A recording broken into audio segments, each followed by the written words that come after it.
नमस्कार, मैं राजू जुनेजा।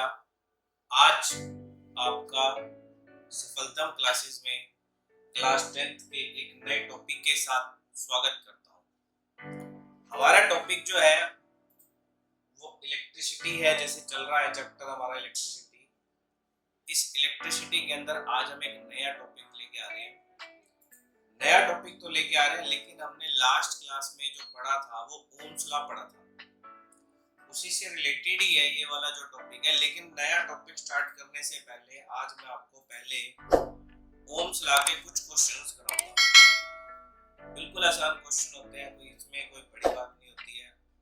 ठीक है, फार्मूला पता है, दो चीजें दी होंगी, तीसरी निकालनी होगी आपको, है ना। तो बिल्कुल आसान चीज होती है बेटा, कोई ऐसे घबराने वाली बात नहीं होती है कि आप नहीं कर सकते। बिल्कुल आपको कर सकते हो, सब कुछ कर सकते हो। स्लोप निकालना सिखाया था मैंने आपको, स्लोप का क्वेश्चन कराया था आपको मैंने, यानी कि ग्राफ का क्वेश्चन कराया था आपको मैंने। तो पहले आपको एक छोटा सा ओवरव्यू दे देता हूँ, ओम्स लॉ क्या चीज होती है। ओम्स लॉ क्या बोलते हैं? ओम्स लॉ कहता है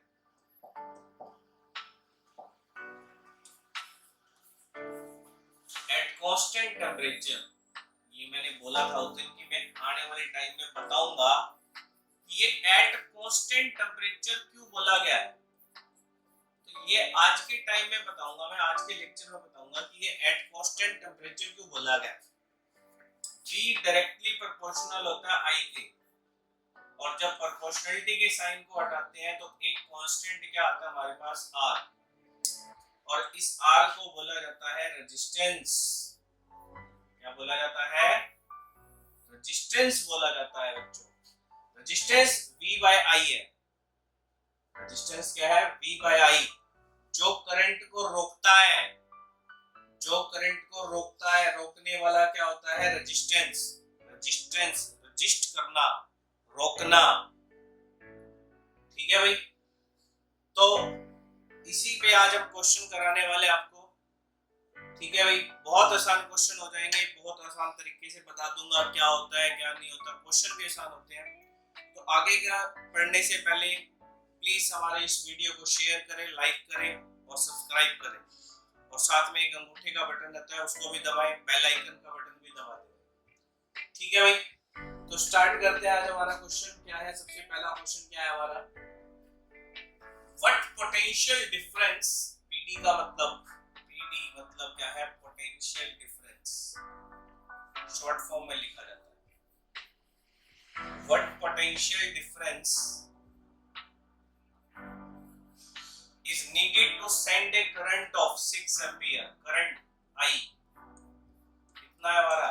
6 ampere through an electrical appliances having a resistance R 40 ohm, 40 ओम का रेजिस्टेंस है।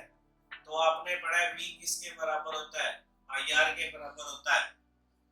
तो हमें V निकालना है, तो V तो निकालने का फॉर्मूला ही है, V is equal to IR। I कितना है? 6, R कितना है? 40, मल्टीप्लाई कर दो, 240 वोल्ट आ गया हमारा आंसर। कितना आ गया? 240 वोल्ट। देख रहे हो, दो चीजें पता थी, दो चीजें पता थी, एक निकालनी थी, फॉर्मूला सीधा पुट किया, आंसर आ गया। बहुत आसान क्वेश्चन आते हैं।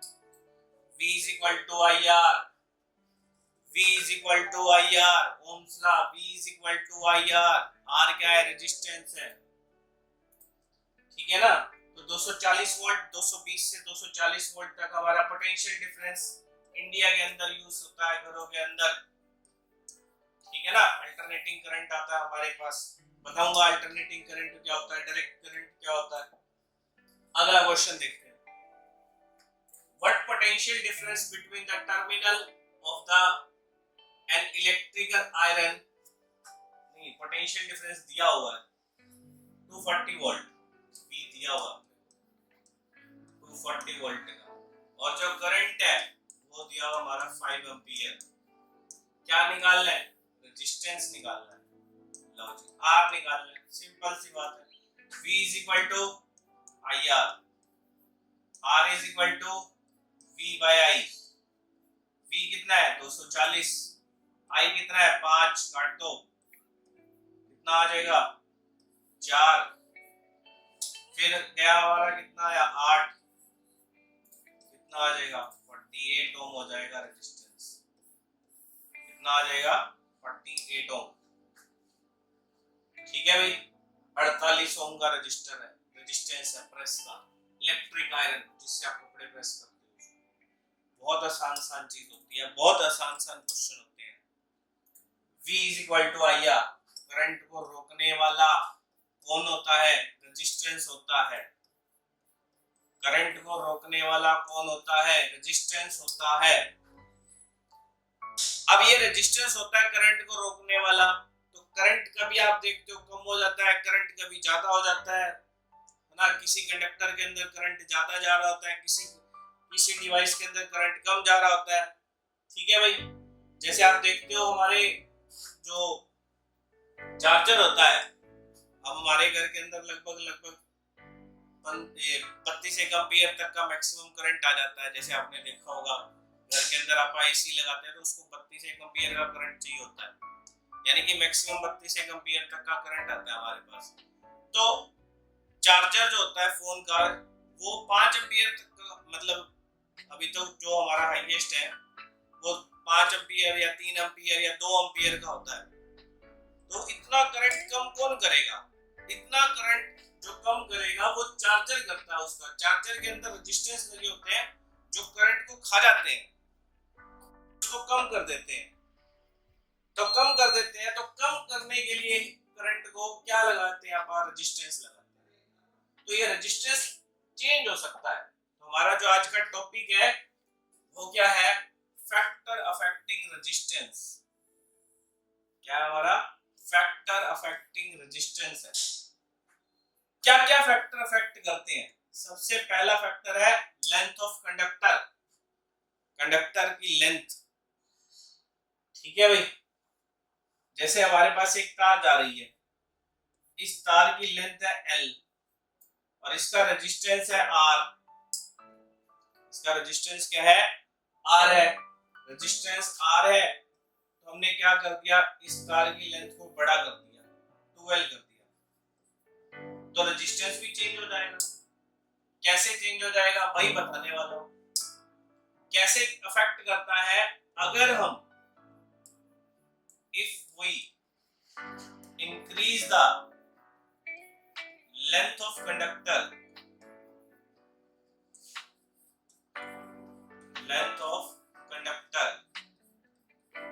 then resistance will also increase।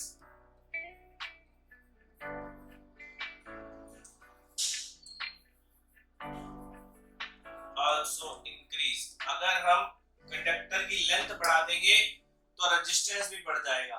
अब कैसे बढ़ेगा वो देखो, कैसे डिपेंड होता है वो बता रहा हूं।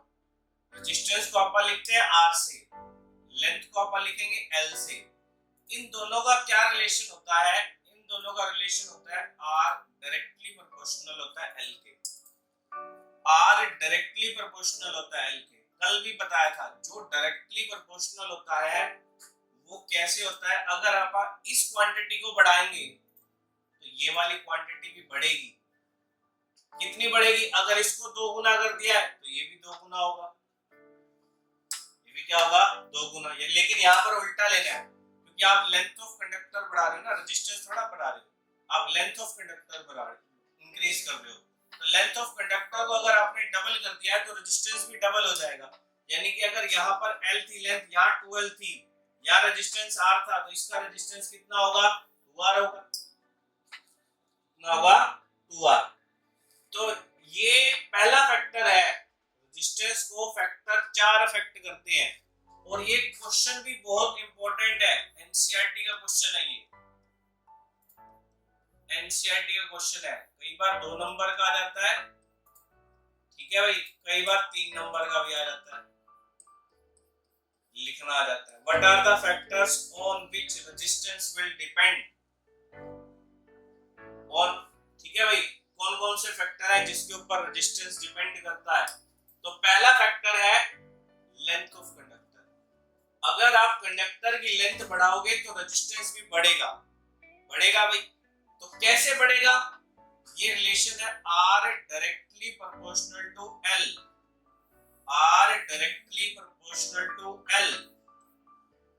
रेजिस्टेंस डायरेक्टली प्रोपोर्शनल है लेंथ ऑफ कंडक्टर के, ठीक है भाई। रेजिस्टेंस क्या है? डायरेक्टली प्रोपोर्शनल है लेंथ ऑफ कंडक्टर के।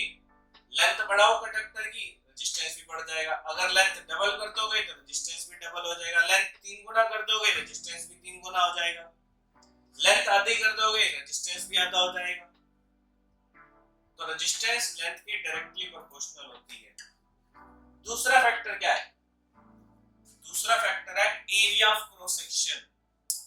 ये वाला एरिया, इस एरिया को बोलते हैं एरिया ऑफ क्रॉस सेक्शन। ये गोलाई वाला एरिया सर्कल बनाता है। क्या बनाता है? ये सर्कल का एरिया देखना है, सर्कल का एरिया। ये वाला एरिया ये कैसे डिपेंड करता है? ये ना, ये देखो एक सड़क की तरह इसको इमेजिन करो। रोड देखा होगा आपने जिसपे गाड़ी चलती है।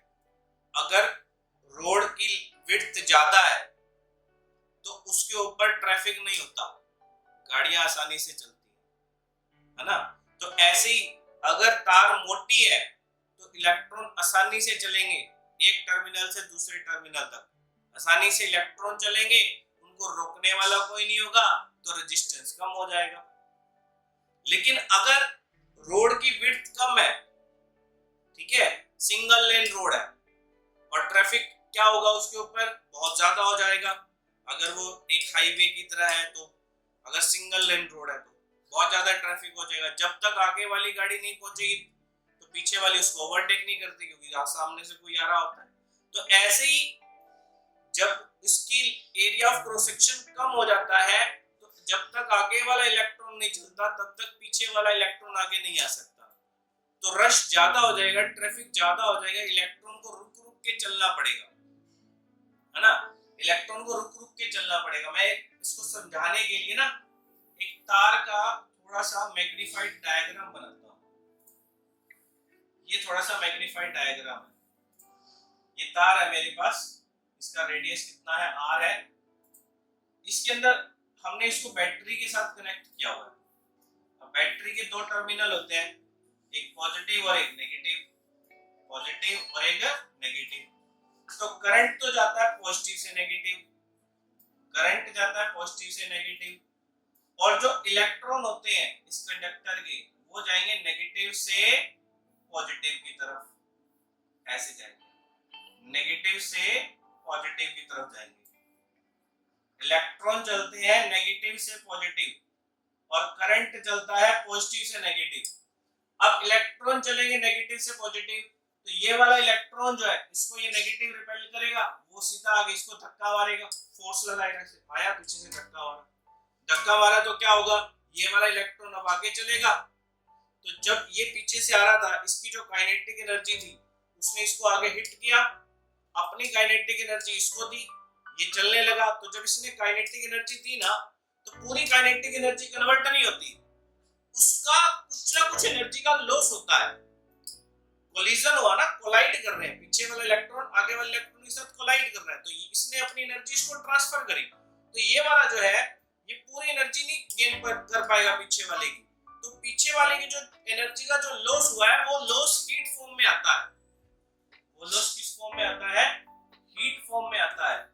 तो जैसे आपने कल क्वेश्चन भी किया था ना लास्ट में क्लास के अंदर, कि जो इलेक्ट्रिकल एनर्जी है वो लाइट एनर्जी और हीट एनर्जी में कन्वर्ट हो रही थी, तो वो हीट एनर्जी कहां से आ रही थी? वो ऐसे ही आती है। उस कंडक्टर का जो वायर है, जो बल्ब होता है, उसके अंदर आपने देखा होगा फिलामेंट जो डलता है टंगस्टन का, पतली सी तार होती है ना, उस पतली सी तार का रेजिस्टेंस बहुत ज्यादा हाई होता है, मेल्टिंग पॉइंट भी बहुत ज्यादा हाई होता है उसका, लगभग 3300 डिग्री सेल्सियस के करीब होता है।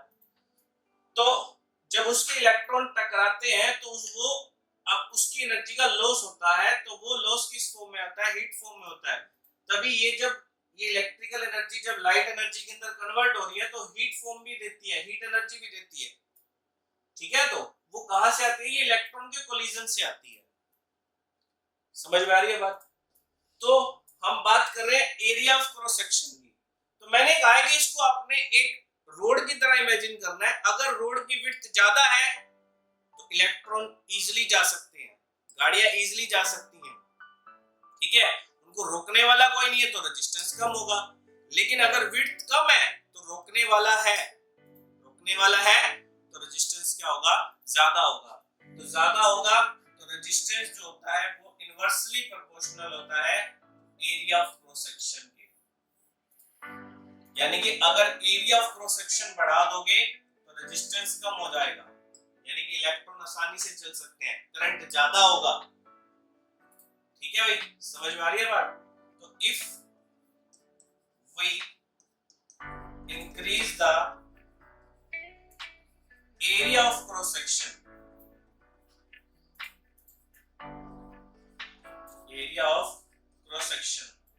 then resistance of the conductor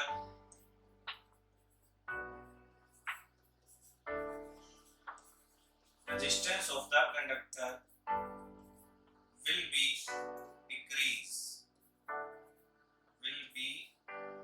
decrease and hence current will be increase।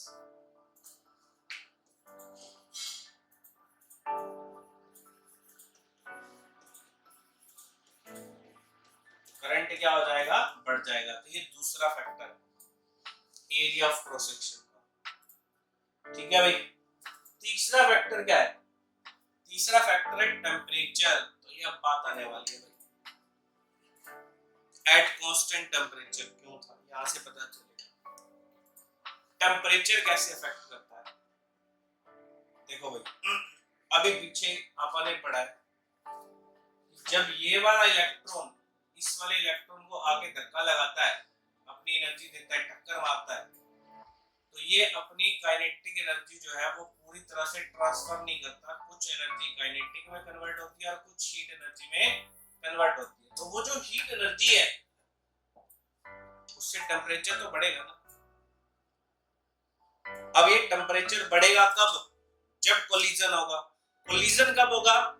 जब ये वाला इलेक्ट्रॉन पीछे वाले इलेक्ट्रॉन को रोक रहा है, यानी कि रेजिस्टेंस होगा। तो अगर रेजिस्टेंस ही कम है तो ये वाला इलेक्ट्रॉन रोकेगा नहीं, आसानी से चलेगा, पीछे वाला भी चलेगा अपना। कोलिजन कम होगा तो हीट एनर्जी भी कम निकलेगी। समझ रहे हो बात? ठीक है भाई। तो टेम्परेचर कैसे इफेक्ट करता है? टेम्परेचर ऐसे इफेक्ट करता है, अगर रेजिस्टेंस इंक्रीज कर देते हैं, रेजिस्टेंस ऑफ द कंडक्टर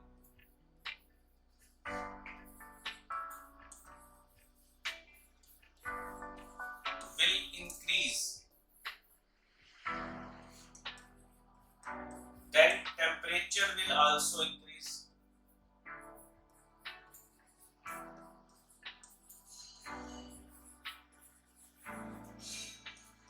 है ना? या अगर टेम्परेचर इंक्रीज कर दोगे तो रेजिस्टेंस भी इंक्रीज हो जाएगा, ऐसा भी कह सकते हैं। ठीक है भाई, क्योंकि ये जो रेजिस्टेंस जो होता है वो लेंथ ऑफ कंडक्टर पे डिपेंड करता है और length of the conductor temperature पे भी डिपेंड करता है। देखा होगा जो तारे होती है ना, जो हमारे पोल्स के ऊपर तारे जा रही होती है, गर्मी के दिनों में थोड़ी सी उनकी लेंथ बढ़ जाती है। तो लेंथ किस वजह से बढ़ती है? टेम्परेचर की वजह से बढ़ती है। टेम्परेचर की वजह से लेंथ बढ़ी तो रेजिस्टेंस भी बढ़ जाएगा, क्योंकि डायरेक्टली प्रोपोर्शनल है ना। तो उल्टा भी बोल सकते हैं कि टेम्परेचर अगर इंक्रीज हो रहा है तो रेजिस्टेंस भी इंक्रीज होगा, अगर रेजिस्टेंस इंक्रीज कर दिया तो टेम्परेचर भी इंक्रीज होगा। इसीलिए ये बात बोली गई थी ओम्स लॉ की डेफिनेशन में कि एट कांस्टेंट टेम्परेचर, क्योंकि टेम्परेचर कांस्टेंट रखोगे तो रेजिस्टेंस कांस्टेंट रहेगा, है ना। क्योंकि कांस्टेंट टेम्परेचर पे ही V directly proportional to I है, और कांस्टेंट क्या आता है हमारे पास R, और R क्या होता है? कांस्टेंट होता है। वो कब कांस्टेंट रहेगा? जब आप टेम्परेचर कांस्टेंट रखोगे, क्योंकि टेम्परेचर को नहीं बढ़ाओगे तो रेजिस्टेंस नहीं बढ़ेगा, है ना। तो रेजिस्टेंस नहीं बढ़ेगा तो ये कांस्टेंट रह जाएगा। तभी यहाँ पर ये रेजिस्टेंस किसका काम करता है? कांस्टेंट का काम करता है। तो अगर रेजिस्टेंस, आप इसको ऐसे भी लिखो, ठीक है ना, ऐसा भी लिख सकते हो। If temperature will increase then resistance of conductor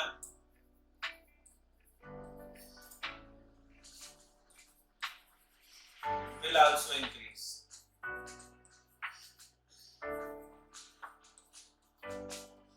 ठीक है भाई, समझ में आई बात? ये बारीकी से थोड़ा बताया आपको, ठीक है भाई, क्योंकि हमारा नाम है सफलतम क्लासेस, सफलता मत देना। बहुत हर चीज को बिल्कुल बारीकी से बताऊंगा, क्या होता है, कैसे होता है, क्यों होता है, ठीक है भाई। अगला पॉइंट आता है हमारा नेचर ऑफ मटेरियल। क्या था हमारा? Nature of material. Nature of material क्या है? अब नेचर ऑफ मटेरियल देखो, नाम क्या है? मटेरियल का नेचर, क्योंकि जो भी कंडक्टर है वो किसी न किसी मटेरियल का तो बना होगा ना, चाहे वो एल्युमिनियम का बना हो, चाहे वो कॉपर का बना हो, है ना। तो ये नेचर ऑफ मटेरियल पे कैसे डिपेंड करता है? अगर कंडक्टर जो है वो अच्छे मटेरियल का है, अच्छे मेटल का है, जैसे एक आपके पास मेटल है कॉपर, ठीक है, और एक आपके पास मेटल है एल्युमिनियम, तो कौन सा अच्छा कंडक्टर है? कॉपर। तो कॉपर का रेजिस्टेंस एल्युमिनियम के रेजिस्टेंस से क्या होता है? कम होता है। मतलब एल्युमिनियम का रेजिस्टेंस ज्यादा होता है, कॉपर का रेजिस्टेंस कम होता है। तो ये तो मेटल का मेटल के साथ कंपेयर हो रहा है ना। आजकल क्या होता है, अलॉयज के रेजिस्टेंस भी बना दिए जाते हैं। अलॉयज के रेजिस्टेंस बना दिए जाते हैं। अलॉयज क्या होते हैं? मेटल और नॉन मेटल का मिक्सचर होता है, और नॉन मेटल अच्छे कंडक्टर नहीं होते हैं, मेटल अच्छे कंडक्टर होते हैं। तो मेटल और नॉन मेटल का मिक्सचर होगा तो उससे उसकी कंडक्टिविटी ऑब्वियस ही है कम हो जाएगी। अब कंडक्टिविटी कम हो जाएगी मतलब उसके इलेक्ट्रॉन जो है उसको रोका जाएगा और नंबर ऑफ फ्री इलेक्ट्रॉन्स भी कम हो जाएंगे। तो क्या होगा? फ्री इलेक्ट्रॉन्स कम होंगे तो वो कम चलेंगे तो उसकी रेजिस्टिविटी जो है वो हाई हो जाएगी। मतलब रेजिस्टिविटी नहीं कहीं बोलेंगे आप, यहाँ पे रेजिस्टेंस क्या हो जाएगा? हाई हो जाएगा, है ना। तो अगर अपने को अलॉयज में कंपेयर करना है और मेटल के रेजिस्टेंस में कंपेयर करना है तो हम कहेंगे कि मेटल का रेजिस्टेंस कम होता है और अलॉयज का रेजिस्टेंस क्या होता है? ज्यादा होता है। अलॉयज का रेजिस्टेंस क्या होता है? ज्यादा। तो अलॉयज का रेजिस्टेंस ज्यादा होता है, वो करंट को ज्यादा रोकेगा। मेटल का रेजिस्टेंस कम होता है, ठीक है भाई, वो कम रोकेगा करंट को। समझ में आ रही है बात? ठीक है भाई। तो ये जो है ये 4 फैक्टर है बेटा। 2 नंबर का भी क्वेश्चन आ जाता है, 3 नंबर का भी क्वेश्चन आ जाता है, एनसीईआरटी का क्वेश्चन है। अच्छे से करो इसको। अभी ये 4 फैक्टर नहीं है, ये 4 पॉइंट आप ये कह सकते हैं, ठीक है भाई। और बहुत आसान पॉइंट है, बहुत आसान पॉइंट है, बहुत ही आसान है, ठीक है। कर लोगे आप, कर लोगे आप, कोई ऐसी बड़ी चीज नहीं है, ठीक है ना। तो आज अपन इतना ही करते हैं, कल देखते हैं, फिर कल इसकी आगे एक लेके आएंगे, एक नया टर्म आता है इसका रेजिस्टिविटी, जो मैं भी बोल गया था पहले, उसी को कल आप एक्सप्लेन करेंगे, ठीक है। तो थैंक यू, कल मिलते हैं बेटा।